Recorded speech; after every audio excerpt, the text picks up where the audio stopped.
Fourth and final hour of in-game live college football game day. Still touching on all things college, while of course tracking this NFL game that's in the final 2 minutes and coming down the wire between the Rams and Cardinals. LA trying to hang on.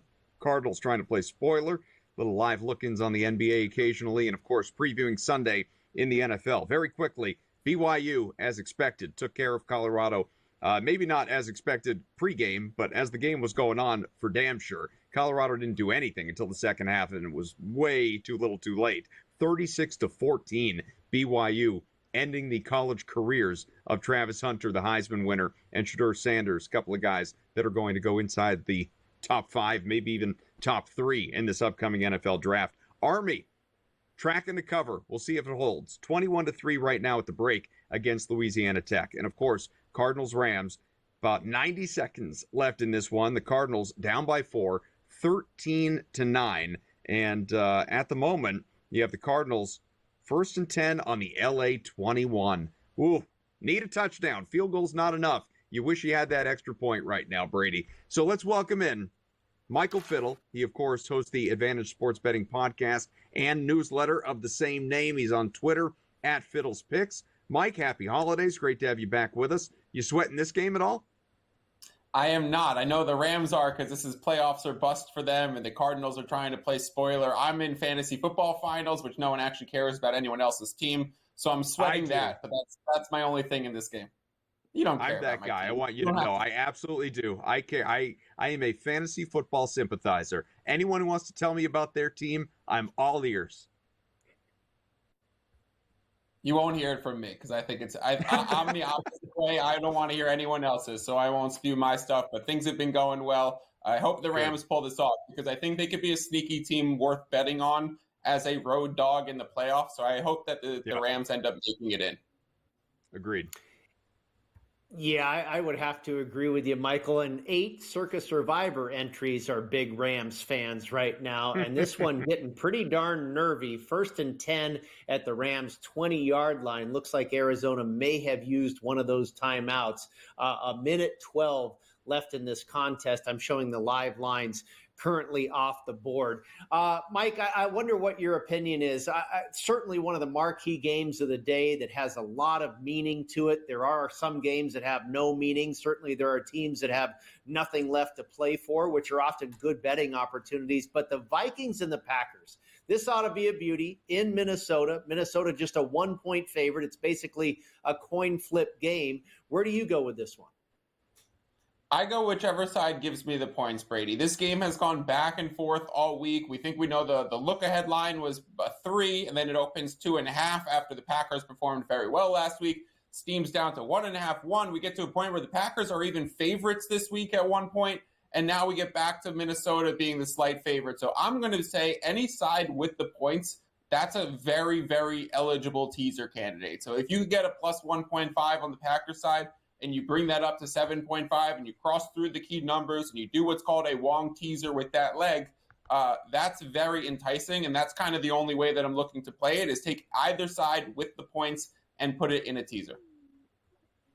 Brady mentioned Circus Survivor and, of course, the 8 people that are on the Rams that are sweating this thing right now, but not the most popular play in this contest this week. That's the Indianapolis Colts. Nearly half the field invested in Indy. What I'm wondering from you, Mike, obviously 8-point favorites, whatever it is, the Colts should win this game against the Giants. But how comfortable would you be trusting Indianapolis and Joe Flacco now to go out and take care of business to carry you toward the chase of $14 million? Absolutely. I would trust Colts. I would use the Colts as the second leg in that teaser. They also fit the Stanford Wong criteria. You bring them down from 7.5 to 1.5, or from 8 down to 2. And then you have a great leg here. We know the Giants don't want to win. I'm a New York native, and I used to be a Giants fan before I bet so much. I no longer root for any team but my money. So I'm at the point now where noticing Shedeur Sanders is wearing New York Giants cleats, and the Giants can lose out and get the number 1 pick. So that's really what they're going to be invested in. I really think that with Belichick taking the North Carolina job, I think there might be an ode that Brian Daboll is safe. So I think the urgency to press forward with these games right now is kind of low for the Giants, and they're doing things organizationally, throwing out the worst quarterback, sitting the linemen who are questionable. So this team wants to lose. I think Jonathan Taylor has a monster day on the ground, and I think the Colts take this one pretty easily. Michael, we were talking about that Vikings-Packers game earlier in the show, and I said the same thing as you. I said, I don't really have an angle on this game. The odds makers are telling you it's a toss-up. I feel the same way. And then I said, I think the best bet you can make is take the Packers plus the 1 on a 6.5-point teaser, take it up to 7.5. And Adam asked me, who would you make the other leg? And I was like looking through the board. I said, well, give me the New Orleans Saints, and who is now a 2-point dog. And you can take that one if we're sticking with a 6.5-pointer. You can take that to 8.5, which is obviously getting you to a key number, across a key number, a couple of them anyway, a few of them. Wonder what your thoughts are on that game. And I tell you, the bulk of my handicap was just simply the Raiders are a road favorite. Give me the other side. I don't care who it is. So I think at this point in the week, Brady, there's been so much movement on the Raiders side. If they opened the week as an underdog and now they're a 2.5-point favorite, like that is big movement. It cannot possibly get to the 3 because we know how important the 3 is. So you're not going to see it get all the way there. So you're actually taking the Saints at the best price that you will ever get. And generalization in sports betting, it doesn't matter what your opinion is. What really matters is getting the best available price. And if you can get the best number ever offered on a side throughout the week, if you're betting football, or throughout the day if you're betting basketball, then I'd say it's probably a pretty good bet. It's probably safe side to be on, regardless of your opinion. If I invoke my own opinion, I'd be very scared of this spot because the Raiders did try last week against the Jaguars and were outwardly celebrating the win after, which moves them out of the number 1 pick spot. So just like the Giants are kind of organizationally committing to the tank, the Raiders look like they're all trying to save their jobs and win a few games and end the season on a hot streak so that they can carry over some momentum.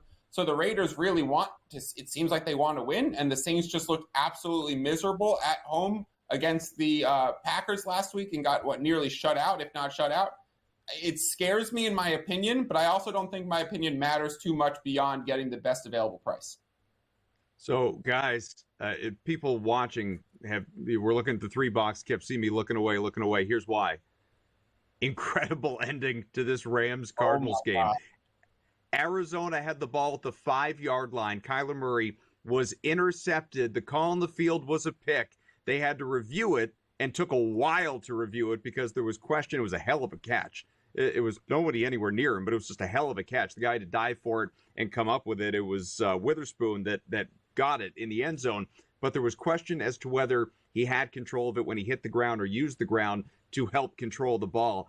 And after the review, again, lengthy review, call on the field stands. And so Arizona falls.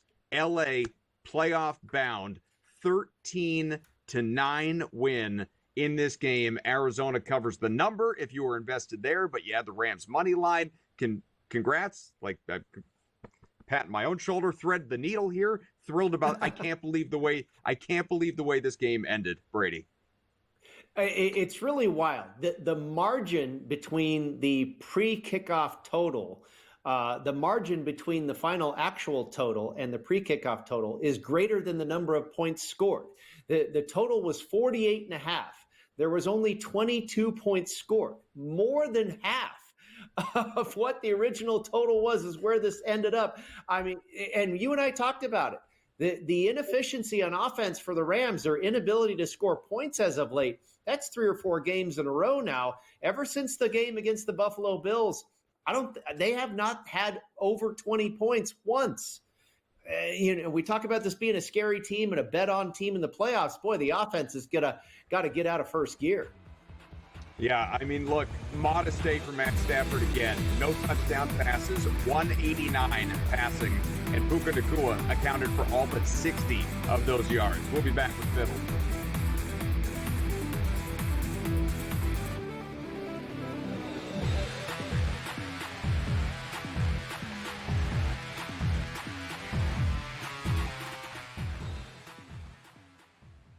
As the candles flicker, a new tradition shines. 8 nights of Hanukkah, 8 nights of winning insights. Like, they may come out slow, so you might be able to get a better number. Wow, they're favored. With SportsGrid, every night is another chance to win. No pick sixes today, they cover. So let's crunch it up. Let's make it happen. Let's give you our favorite props. Let your Hanukkah winnings brighten your celebrations. Happy Hanukkah from all of us at SportsGrid. How do you find some of this great talent that you've brought in, who are still early in their career, might not have a ton of tape on them yet? I've been around this business, man, for almost 20 years. So a lot of these guys will tell you that I popped into a lot of gyms, sparred, or just worked on the side, or, kind of worked out, just watching. I've always loved this sport, man. I think it's the greatest. And we want to continue to put on the next up-and-coming superstars. We know we got them. Only on SportsGrid. Anyone that's been to a sporting event, the atmosphere before a game, I think Game Time Decisions has that same exact atmosphere. This is our arena.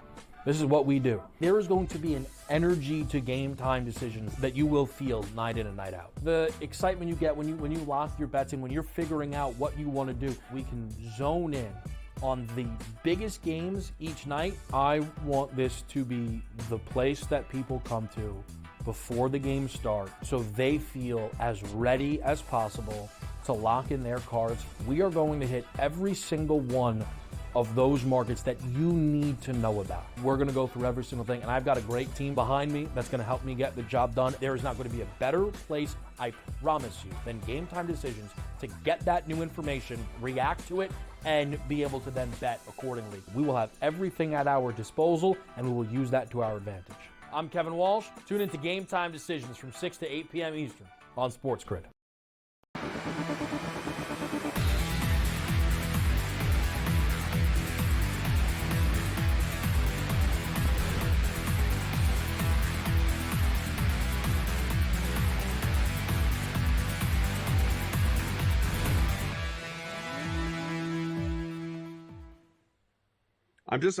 I'm looking at some, because Rams Seahawks, they play each other next week. Rams with this win 10-6, Seahawks right now 9-7. Of course, if Seattle wins, they have the same record, but in terms of the tiebreakers, so look this up real quick. This was going into this game. LA clinches NFC West Division title with a Rams win, Seattle loss or tie. That didn't happen. Rams win, Rams clinch strength of schedule over Seattle. So Rams clinch strength of victory over Seattle with a 3.5 or more wins from the following teams: Minnesota, Buffalo, San Francisco, Washington, Cincinnati, Cleveland. So it's not officially wrapped up, but if 4 of those teams win tomorrow or over the course of this week, right? Then, and because Cincinnati already won, so that's 1.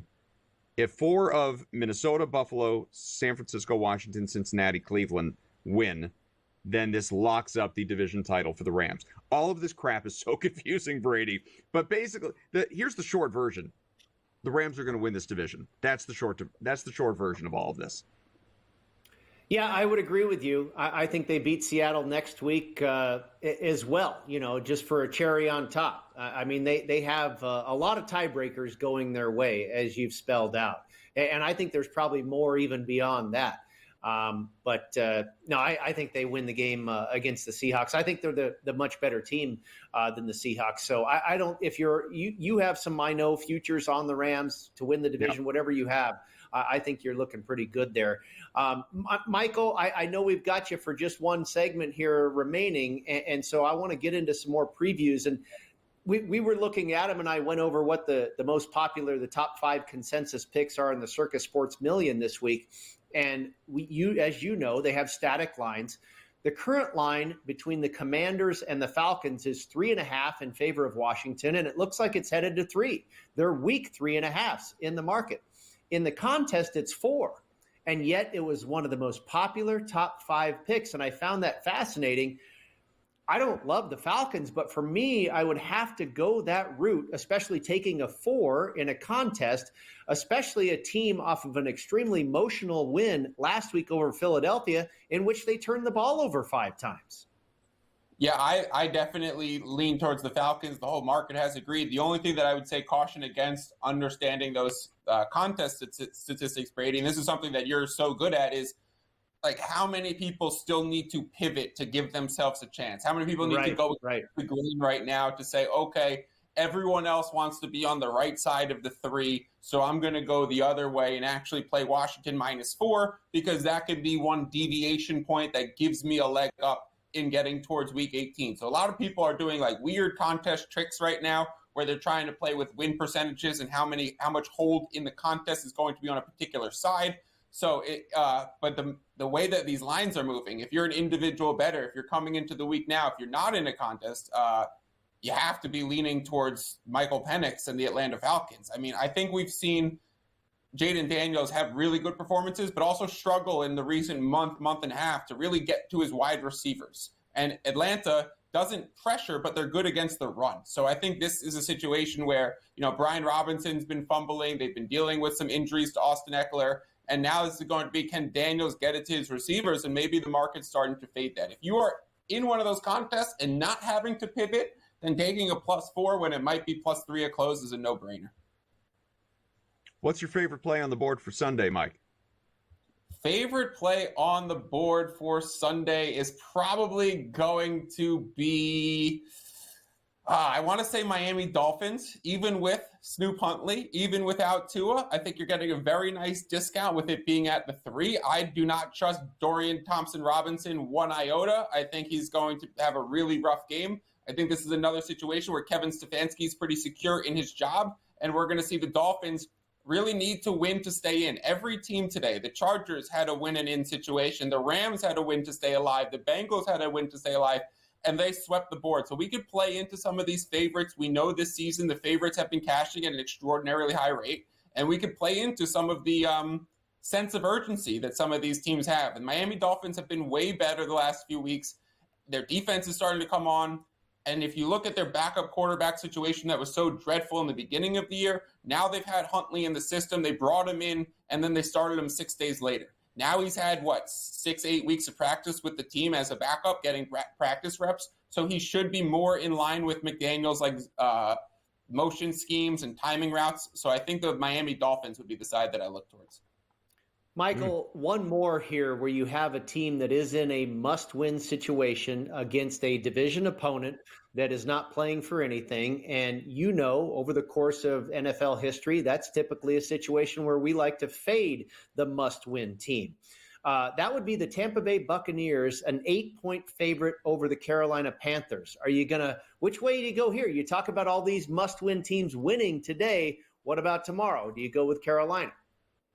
So Carolina is the one team that doesn't have much to play for, but yet the locker room chemistry is sky high, and yet they all seem bought in even at this point in the season. I don't think they had expectations of making it to the playoffs, but they had expectations of starting to get rolling, and that's exactly what's happening. The absence of Chuba Hubbard today, in hearing that he's going to injure reserve, I don't think can be overstated. He has been so good for them. He has been so reliable. He's been the focal point of their offensive production. Now you got Vita Vea as the nose tackle, healthy again for the Tampa Bay Buccaneers, and this guy Blackshear likely as the backup running back, assuming the starter's role. As well as Bryce Young has played recently, this would not be the spot to do it. They almost beat Tampa a few weeks ago. Tampa's going to come out and give them their best effort. I feel like this is becoming a bit of a public side to try and take the Panthers with points right now, and that's not what I want to do. So this game falls in the category of DBI, DWI, don't bet it, don't watch it for me. But if anything, I would say Buccaneers. Mike, we got about 30 seconds, but just because we discussed it earlier, Brady and I, who's the MVP of the league right now as this race gets a little tighter? Is it Josh Allen or Lamar Jackson? Josh Allen. And all the Lamar talk actually gives us a discount to actually strike a terrible market. There you go. I like that. See, he's always thinking with the numbers. He hosts the Advantage Sports Betting Podcast, has the accompanying newsletter. Get him on Twitter at Fiddle's Picks. The him here, Michael Fiddle. Always enjoy when you hop on, man. Hope you had a great holiday break. Continue to anyway. And Happy New Year to you if we don't talk beforehand. Thanks, guys. Same to you. Always a pleasure to be on.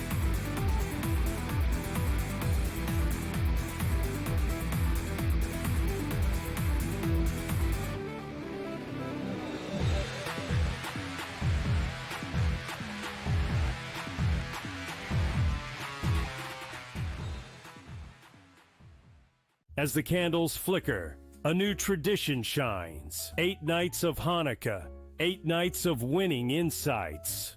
They may come out slow, so you might be able to get a better number. Wow, they're favored. With SportsGrid, every night is another chance to win. No pick sixes today, they cover. So let's crunch it up. Let's make it happen. Let's give you our favorite props. Let your Hanukkah winnings brighten your celebrations. Happy Hanukkah from all of us at SportsGrid. How do you find some of this great talent that you've brought in, who are still early in their career, might not have a ton of tape on them yet? I've been around this business, man, for almost 20 years. So a lot of these guys will tell you that I popped into a lot of gyms, sparred or just worked on the side or, kind of worked out, just watching. I've always loved this sport, man. I think it's the greatest. And we want to continue to put on the next up-and-coming superstars. We know we got them. Only on SportsGrid. Anyone that's been to a sporting event, the atmosphere before a game, I think Game Time Decisions has that same exact atmosphere. This is our arena.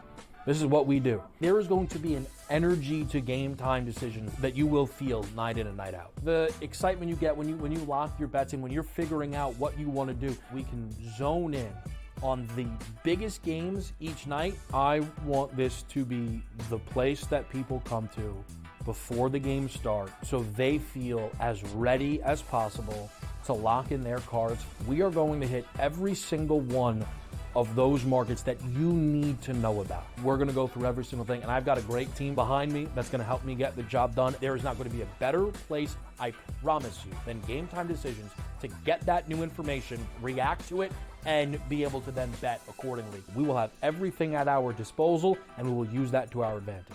I'm Kevin Walsh. Tune into Game Time Decisions from 6 to 8 p.m. Eastern on SportsGrid.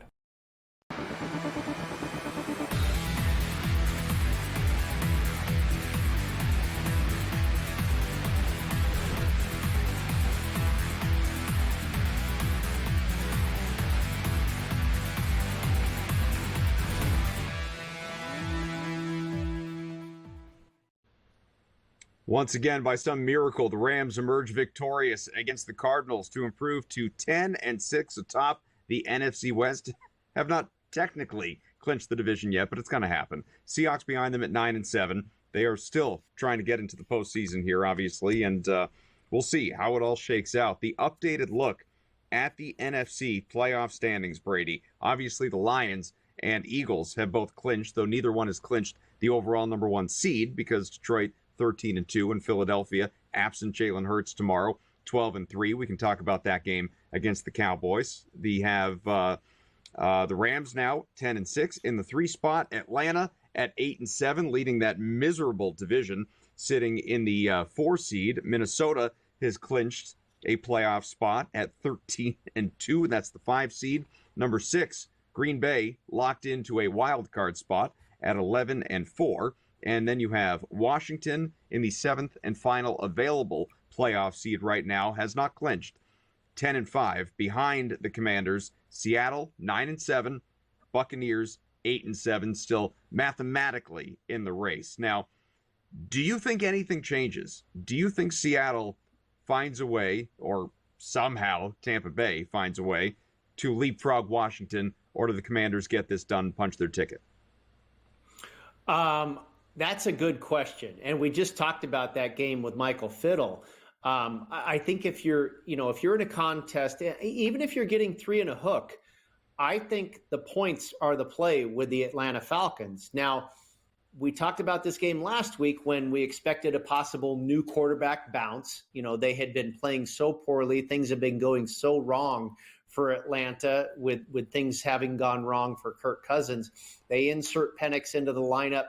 And how good can you really say that win was, because it was over those New York Giants, who we know are not too good. But an incredible victory that you and I again talked about on the program. I loved Washington last week. I didn't expect them to turn the ball over 5 times. And if you would have told me that they would, I wouldn't expect that they would have won that game outright. It was a thrilling game to watch, an emotional roller coaster, especially when I was invested in it many different ways, contest, betting, what have you.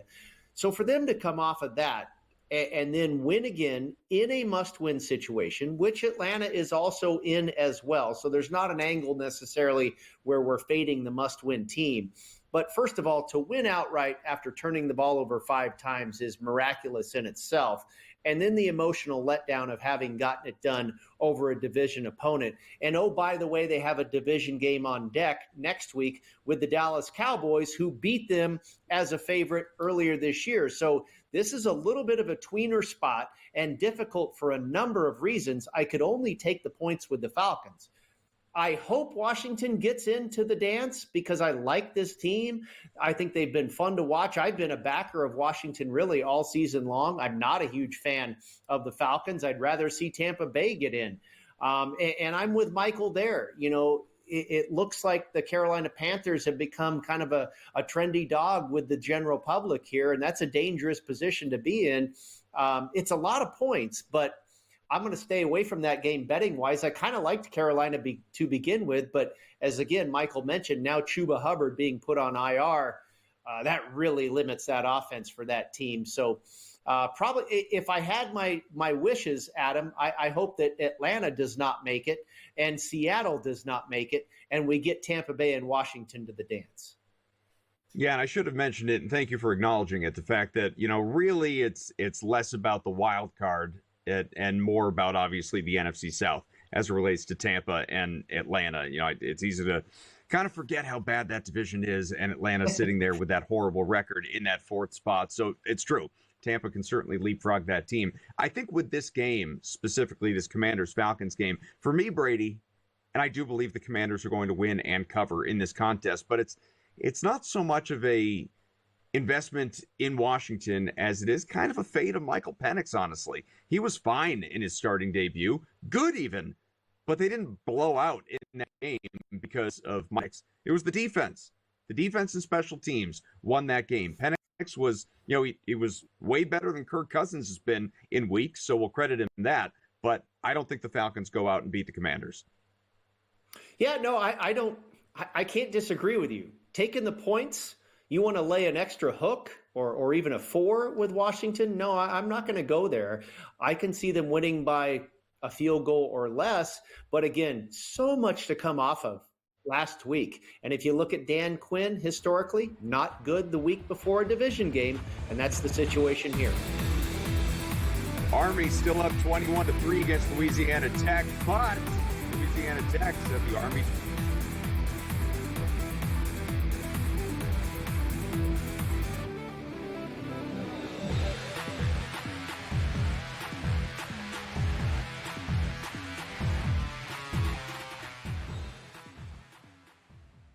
As the candles flicker, a new tradition shines. 8 nights of Hanukkah, 8 nights of winning insights. They may come out slow, so you might be able to get a better number. Wow, they're favored. With SportsGrid, every night is another chance to win. No pick sixes today, they cover. So let's crunch it up. Let's make it happen. Let's give you our favorite props. Let your Hanukkah winnings brighten your celebrations. Happy Hanukkah from all of us at SportsGrid. How do you find some of this great talent that you've brought in, you know, who are still early in their career, might not have a ton of tape on them yet? You know, I've been around this business, man, for almost 20 years. So a lot of these guys will tell you that I popped into a lot of gyms, sparred or just worked on the side or, you know, kind of worked out, just watching. I've always loved this sport, man. I think it's the greatest. And we want to continue to put on the next up-and-coming superstars. We know we got them. Only on SportsGrid. Anyone that's been to a sporting event, the atmosphere before a game, I think Game Time Decisions has that same exact atmosphere. This is our arena. This is what we do. There is going to be an energy to Game Time Decisions that you will feel night in and night out. The excitement you get when you lock your bets in, when you're figuring out what you want to do, we can zone in on the biggest games each night. I want this to be the place that people come to before the games start so they feel as ready as possible to lock in their cards. We are going to hit every single one of those markets that you need to know about. We're going to go through every single thing, and I've got a great team behind me that's going to help me get the job done. There is not going to be a better place, I promise you, than Game Time Decisions to get that new information, react to it, and be able to then bet accordingly. We will have everything at our disposal, and we will use that to our advantage. I'm Kevin Walsh. Tune into Game Time Decisions from 6 to 8 p.m. Eastern on SportsGrid.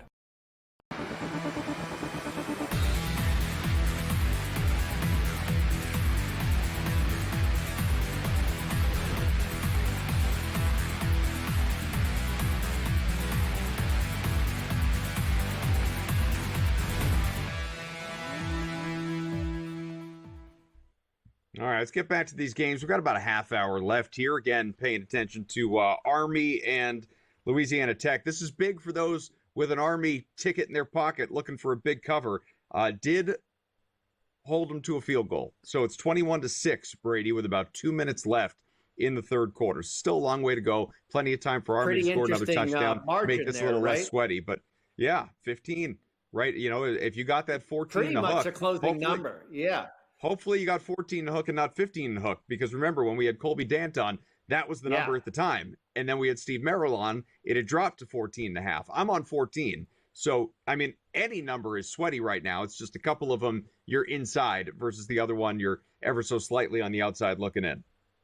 Adam, educational moment in the program again, right? We've stopped for these a few times throughout the program to not necessarily just preview games. But this is a really interesting thing here from the other side of the counter, from a bookmaker's perspective. This is what they call getting cited. I have to believe the last thing that a lot of books around the country, around the world are rooting for right now is for this game to land 15, because almost nobody loses. And the worst thing anybody's going to do is push, and everybody else is going to win. So obviously, if you laid 14, you win. If you laid 14 and a half, you win. If you took 15 and a half, you win.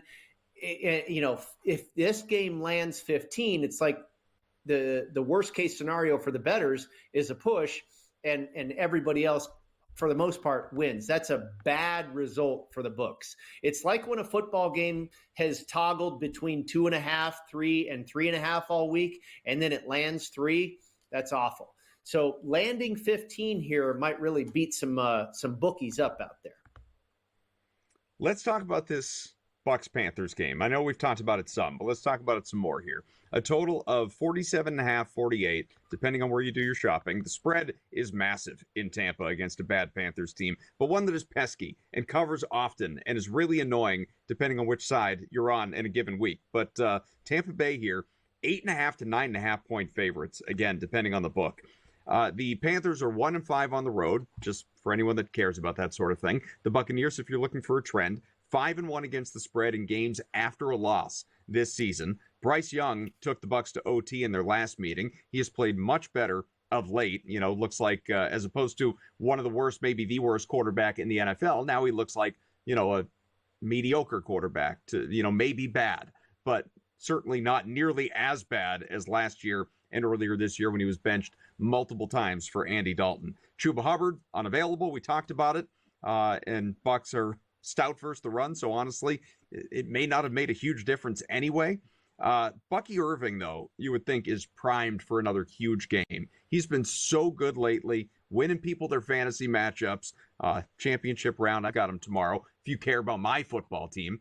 And woeful run defense on the other side, Brady. I certainly believe Tampa's going to win, and these two teams do generally play to the over. It's why, in part, that I mentioned the total before. Tampa 10-5 to the over, Carolina 11-4 to the over. But here's the thing. These against the spread numbers.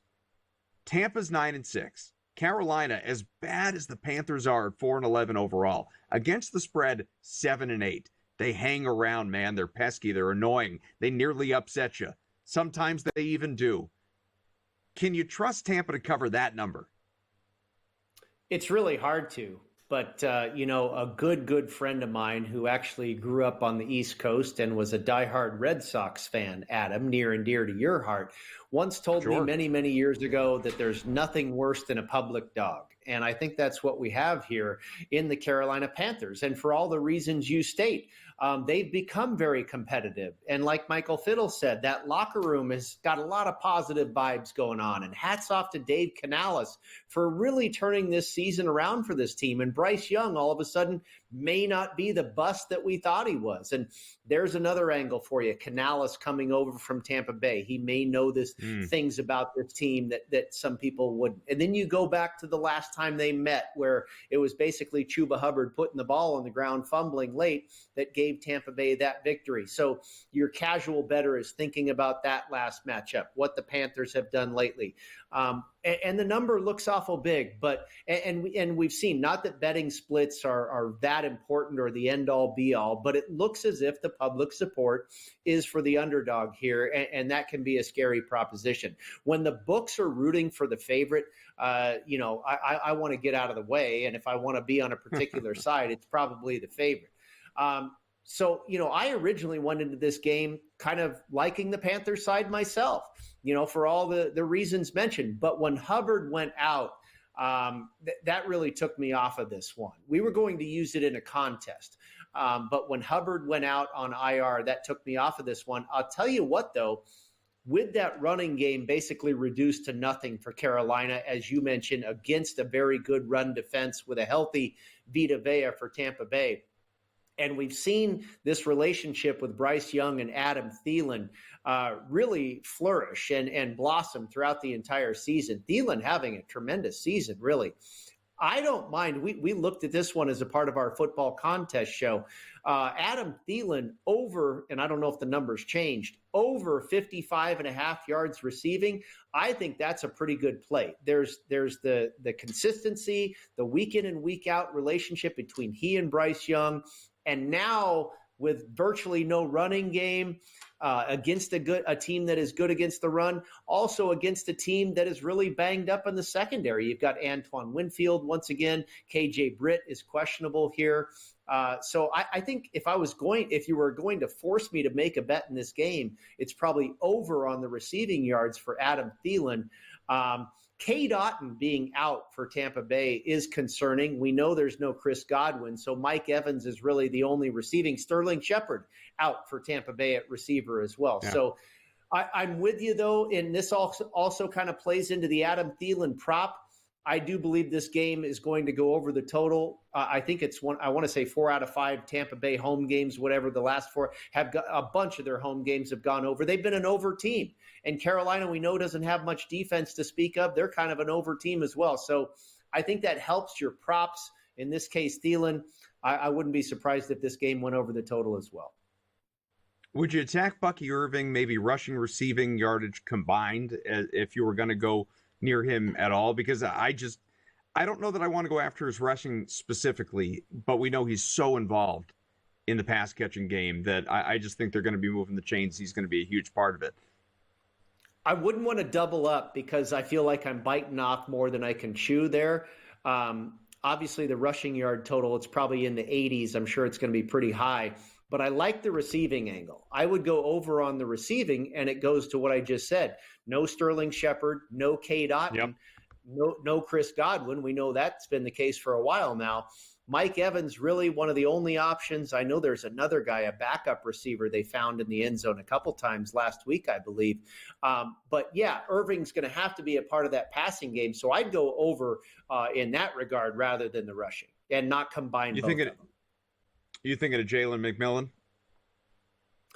Yeah, that kid. And there's another one too, but McMillan. Because he had 2 touchdowns last week, I believe, if I remember right. Right, and there was another guy. It's not Scotty Miller. I don't think he's around anymore. But there was another receiver, I believe, that caught another touchdown. But McMillan, a great showing. In replacement in filling in for Cade Otton. I don't know if he'll have the same production this week, but, he could be a guy you look at too. You know how I like to play the prop market, Adam. Typically, I want to bet against human achievement, and I also don't want to gravitate towards the stars. I want to find that under the radar guy and bet on him having a bigger game because his number is probably not so inflated like some of the bigger name players. Bucky Irving sitting at 15.5 receiving yards, and I'm with you. I think that's a very modest line. 84.5 on FanDuel is the rushing number, and his combined rushing receiving, you may be able to guess. It is sitting at, it's probably just the math, right? 104.5, actually. So it's a little bit higher. You'd be better off playing them each individually. We'll be back. More with Brady.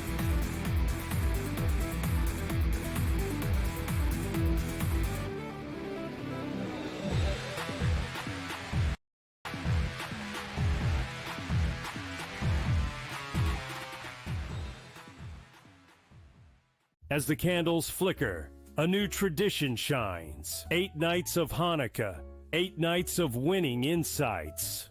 They may come out slow, so you might be able to get a better number. Wow, they're favored. With SportsGrid, every night is another chance to win. No pick sixes today, they cover. So let's crunch it up.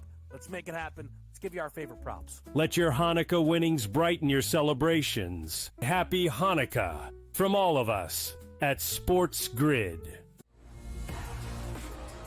How do you find some of this great talent that you've brought in, who are still early in their career, might not have a ton of tape on them yet? I've been around this business, man, for almost 20 years. So a lot of these guys will tell you that I popped into a lot of gyms, sparred or just worked on the side or, kind of worked out, just watching.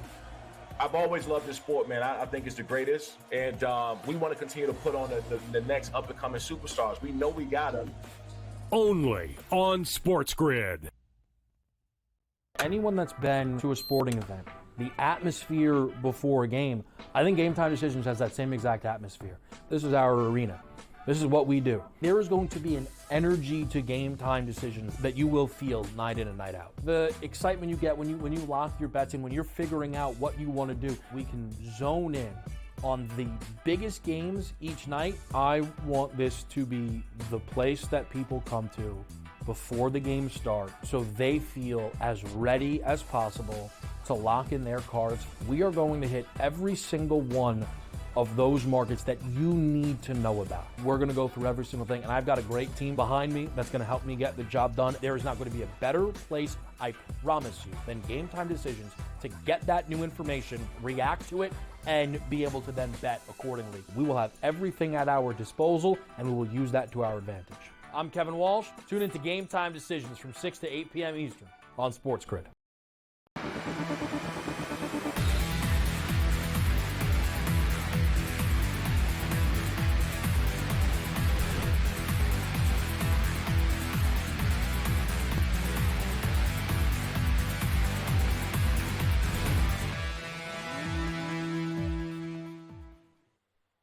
Back here with Brady Kannon and taking a look here at, of course, tomorrow's busy slate across the NFL. There are some captivating games, some more than others.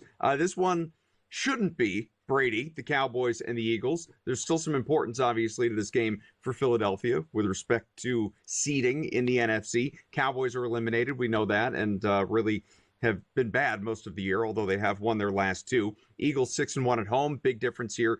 No Jalen Hurts again. Kenny Pickett will start this game. We've seen crazy line movement. I mean, the Eagles at one point in time were, 11.5, 12-point favorites in this game. It's down to 7.5 because, again, Pickett. But there's also no CeeDee Lamb on the other side. If CeeDee Lamb was available, I'd have told you, I'd think about investing in the Cowboys in this one. Maybe even sprinkle the money line.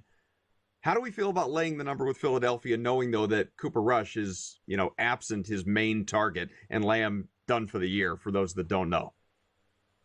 I kind of like the Eagles side here, Adam. I didn't get involved betting wise, but we did play it in one of the contests and actually ate a bad number. We laid 9.5 with the Eagles, and we expected that the Dallas Cowboys would be one of the most popular picks because in the contest they're getting 9.5. In the live market, they're getting 7.5. But I think the Eagles just might crush them here. Kenny Pickett obviously played the majority of the game last week, got a few reps. The team, I think, is very comfortable with him. I don't think he played all that poorly last week in a wild contest there with the Commanders. I thought that was probably very good training for him. Yet another division game. This obviously a division game here. And I think a much different opponent. And the point you make, especially without CeeDee Lamb, also Eric Kendricks. I believe he's the leading tackler on this defense, a linebacker for Dallas. He's listed as questionable. Not sure if he'll go or not, but he's obviously banged up. That's not a good sign. Nobody, it really appears, that is, you've got Nakobe Dean listed as doubtful here for Philadelphia, but not seeing a whole lot of other problems injury-wise. And like I say, I think Pickett is okay. The other thing for me is it kind of felt like Dallas won the Super Bowl last week. When they upset the Tampa Bay Buccaneers, that was like, Jerry Jones was smiling and everybody was thrilled. And, now they've won a couple of games and all's good in Big D, and Mike McCarthy's going to keep his job. And, everybody's fat and happy. Bam. I think the Eagles might come in and crush them. Yeah, I'm inclined to agree with you. Again, with no CeeDee Lamb especially, that's the big X factor for me here in this contest. There are just so many big spreads tomorrow, Brady. I know we haven't talked about all these games, but Philadelphia, 7-point favorite against Dallas. Indianapolis, 7.5-point favorite against the Giants. These are all FanDuel numbers. They can fluctuate book to book. Bills, 9.5-point favorites against the Jets. Bucks, 8.5-point favorites against the Panthers. Then you get a handful that are in the vicinity of a field goal or even a little bit inside that. You have the Raiders, who we've not touched much on, although you did discuss the Saints there with Fiddle a little bit. 1.5-point favorites at New Orleans in that one. The Jaguars, who wants to watch that? You'd have to pay me to watch this game. Jaguars, 1.5-point favorites against the Titans. That game is in Jacksonville. The Dolphins, 3-point favorites in Cleveland. The Vikings, of course, 1.5-point favorites at home against the Packers. Washington laying 3.5 at home against Atlanta. And then you go to Monday night and you have Detroit 3.5 against San Francisco. And that game is out in the Bay Area. Again, we've touched on, at the very least, most of these games, aside from the Monday Nighter, because this one obviously has more run-up. But hell, let's get into it, because honestly, in some ways, it's probably the most captivating game. Detroit, looking to lock up still that top seed overall in the NFC, 7-0 on the road, 13-2 so far on the year. Niners, so decimated by injuries, and they have dropped 2 straight. Both teams, exactly the same, 8-6-1 to the over. Detroit, 10-5 against the spread, and San Francisco, I don't have that number in front of me right now. But what is your view of this game? Like, I think most people will look at it and say, hell, I don't care about the hook. Of course Detroit's going to win. Look at the Niners' injuries. The Lions are the better team. Do you see it that way, or is there something people are missing with the Niners? I think what some people are missing with the Niners is betting on them. I mean, we've seen this number come down. It was 4, and maybe it was even higher, 4.5. But I think for the most part it was 4, and now we're seeing 3.5. And I'm very surprised. And that's often a sign when you see the majority of the bets on one side, which in this case is the Lions, but you see the line go towards the other way, in this case, the 49ers, sometimes that's a red flag. Like, okay, wait a minute. There's so much activity on one side, yet the line is moving the other way. That kind of gives you, that's kind of something you probably want to dig into deeper and ask yourself, why is that happening? In this case, where you might want to follow the money there, the big money that's taking it down to the 49ers, I'm not buying it. I think the 49ers are dead men walking. I think this team, if you're betting against them all year long, you're probably a rich man by now. It looked like one spot, there's been a couple spots as of late. We know how decimated by injury they are. I thought it was a good spot for them. I think it was just last week against the Miami Dolphins. And I thought the Dolphins were favored by too many points in that game. I didn't think the Niners were getting any respect there. And you know what? Quite honestly, San Francisco should have won it. I thought Kyle Shanahan made an awful decision to punt the ball with around 7 minutes left in that game. They missed a field goal. Kyle Shanahan, I'm starting to doubt his ability to be a head coach. I think he's a great offensive play caller. I think he's extremely good in that role. This team is getting old. This team is getting tired. This team is where you have teams like the Panthers and other teams that, have a positive locker room and looking for momentum into next year, and they're feeling good about themselves, and they had very low expectations at the beginning of the year. The 49ers were expected to go back to the Super Bowl. They've been a massive disappointment. I don't think they have anything left in the tank. I don't think they care a whole lot. And on top of all that, Detroit, you think they want to get revenge for that NFC Championship game last year? You bet Dan Campbell does. I think the Lions win this one big. See that? Screw the hook. We'll be back. More with Brady. One last segment on In-Game Live, College Football Game Day on SportsGrid.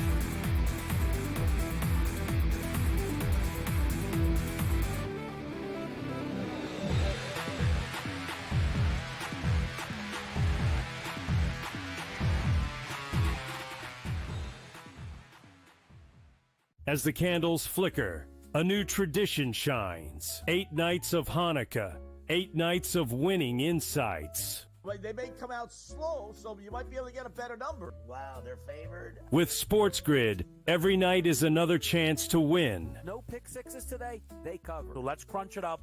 Let's make it happen. Let's give you our favorite props. Let your Hanukkah winnings brighten your celebrations. Happy Hanukkah from all of us at SportsGrid.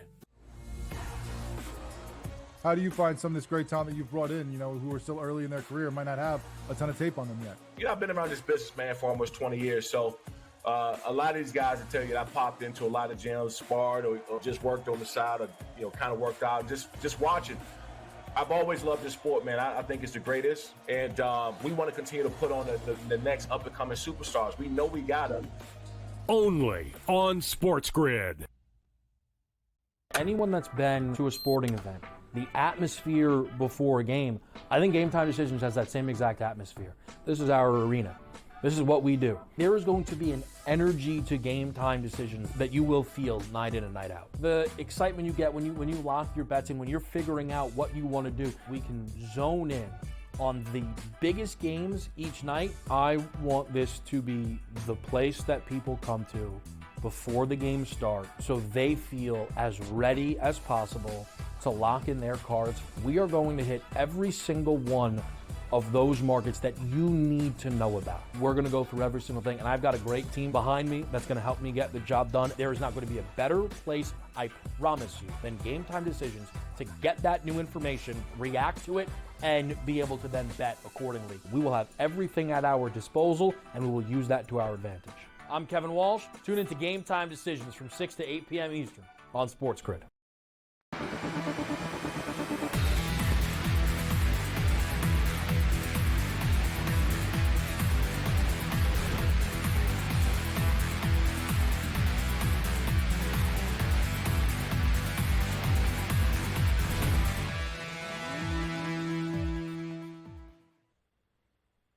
All right, back here with Brady. We got a few more minutes. In-game live college football game day, and Army has scored again, 27-6. However, Louisiana Tech, second and goal at the Army 2.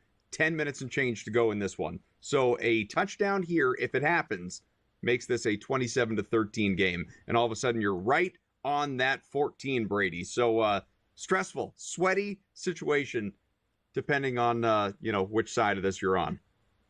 It's turned out to be a pretty darn interesting game, and Louisiana Tech, the Bulldogs hanging in there like a bulldog with that point spread in their teeth. I can kind of just picture them there. But yeah, I mean, Army's really obviously been in control the entire time, but now you have fourth and goal. I got to believe they go for it at this point, Adam. I mean, they're down by 21 points. Why are you kicking field goals? This team's not even necessarily supposed to be here. They're a replacement for Marshall, the team that's not a team anymore that was supposed to be here. I can't believe the coach is going to call for a field goal here. You got to go for it. If you're an Army backer, you certainly don't want them to score. And I think you're in control here if you're with the Knights. Now, you mentioned 10 and a half minutes left in this game. I would think Army's good for one more score. We talked about this with Colby. It's tough laying so many points with a service academy where it's just a slow, grinded out, these 10-minute drives, nothing but running the football.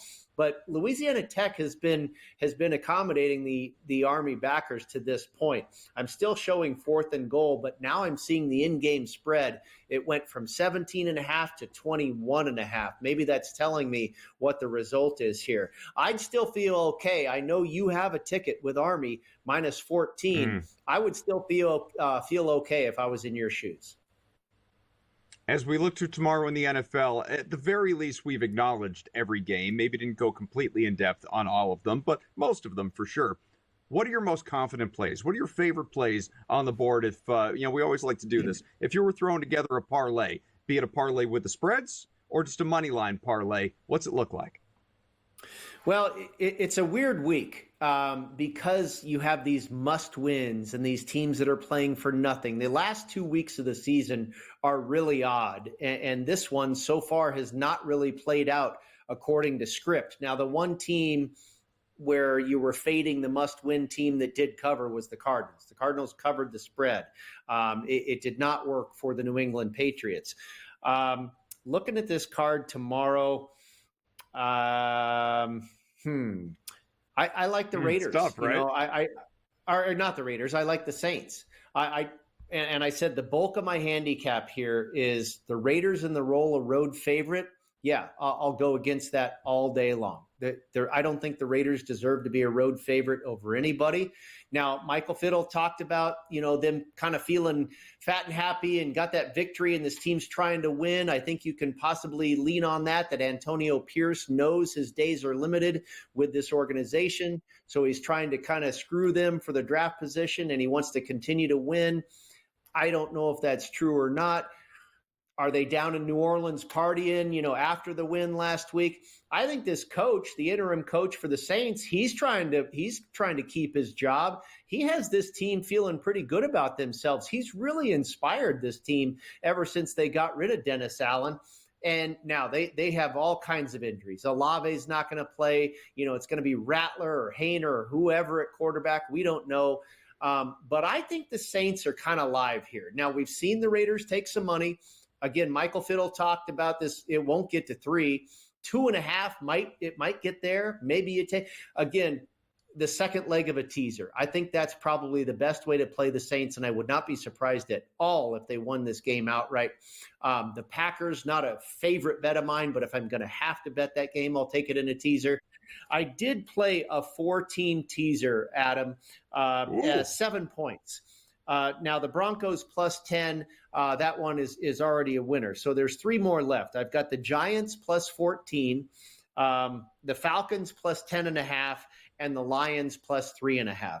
I like all 3 of those. I don't think you're going to beat the Giants by 2 touchdowns. And again, contrary to what Michael said about, you know, this team tanking, I don't necessarily buy that. Malik Neighbors is in the game. I think they can keep it within 2 touchdowns. We've talked about the Falcons and the Lions over to the other side, 3 and a hook. I think they're going to win the game by a lot anyway. This will mean nothing to anybody other than Brady and those behind the scenes, but I would just like to share Domantas Sabonis had 7 points in the first 2 minutes of the third quarter. So there you go. Winner. All right. Thanks to Tommy, Matt, everybody behind the scenes, for all of our guests. For Brady, I'm Adam. Talk to you again in-game live, Pro Football Game Day tomorrow, 4:30 Eastern. Brady will be by. We'll talk more.